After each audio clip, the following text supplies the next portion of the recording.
네, 안희 기자, 정치부 이남희 선임 기자 나왔는데요. 자, 민주당이 조희대 대법원장 탄핵을 왜 꺼내들었을까? 사실은 처음 꺼내든 건 아니에요, 그죠? 맞습니다. 먼저 민주당이 조 대법원장 탄핵 처음 언급한 게 지난 5월이었죠. 대법원이 이재명 대통령 공직선거법 위반 사건을 유죄 취지로 파기환송하니까 탄핵을 추진했었습니다. 당시 그런데 대선 앞두고 정치적 역풍을 우려해서 보류했었는데 넉 달 만에 정청래 대표와 서영교 법사위원이 공개적으로 다시 꺼내든 겁니다. 당시는 대선 전에 한 거였는데 지금은 뭐 대통령 재판 뭐 진행되는 것도 없잖아요. 근데 왜 다시 꺼낸 거예요? 일단 상황을 보겠습니다. 정청래 대표가요, 지난주부터 오늘까지 줄기차게 강조한 메시지가 하나 있습니다. 내란 전담 재판부는 조희대 직위원회 자업자득이다, 이런 건데요. 자, 내란 전담 재판부 띄우면서 조희대 대법원장 향해서 반성하라, 일종의 신호를 보낸 겁니다. 근데요, 민주당 관계자 얘기 들어보면 속으로는 위헌 논란 부담을 안고 내란 전담 재판부 밀어붙이는 게 또 정치적 부담으로 느껴진다, 이런 말도 하더라고요. 그러니까 가령 뭐 조 대법원장이 조금 굽힌다거나 직위원 판사가 윤 전 대통령 재판에서 손을 뗀다거나 이러면은 꼭 내란 전담 재판부 고집하진 않을 거다, 이런 얘기도 나왔어요.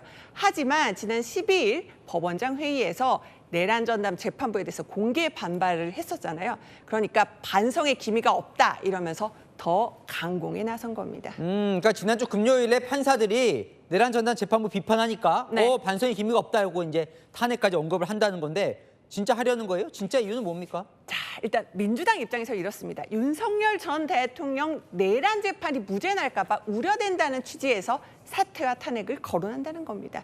윤 전 대통령이 지명하고 임명한 조 대법원장의 정치적 편향성을 문제 삼는 겁니다. 반면 국민의힘은 이렇게 의심합니다. 민주당이 사법부 향해서 사실상 이 대통령 무죄 내려라, 이렇게 압박하는 거라고요. 자, 판사 출신 장동혁 대표 분석 한번 볼까요? 먼저 이 대통령 중단된 5개 재판 재개될까 봐 우려하는 거다. 그리고 조희대 대법원장 사퇴시켜서 결국은 이 대통령과 공범의 유죄 판결을 뒤집으려 한다는 거다, 이렇게 말이죠. 그럼 이걸 따져봐야죠. 조희대 대법원장이 물러나면 실제로 국민의힘 주장대로 되는 거예요? 일단은 이 대통령 재판 재개 여부는요, 개별 판사가 결정을 하는 거예요. 다만 이제 최종 결론 같은 경우는 대법원에서 내리는 만큼 조 대법원장이 물러나면 이 대통령 측에 유리할 거다, 이렇게 보는 시각도 있긴 있습니다만 소설이다, 이렇게 또 민주당 측은 반박을 하고 있잖아요. 일단 또 조 대법원장이 사퇴를 하거나 만약 탄핵안이 국회에 통과돼서 직무가 정지되면요, 보통 최선임자가 직무대행을 맡는데 노태학 대법관이 지금 중앙선관위원장을 견임하고 있어서 이흥구 대법관이 맡을 가능성이 거론됩니다.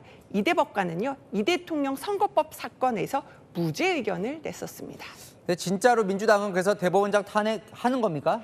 일단 뭐 지도부나 법사위나 물어봤는데 일단은 탄핵 발의는 개인 의견이라고 했습니다. 하지만 모든 건 사법부 하기에 달려있다는 반응도 함께 나오고 있어서 지켜봐야겠습니다. 네, 안희 기자, 이남희 선임 기자였습니다.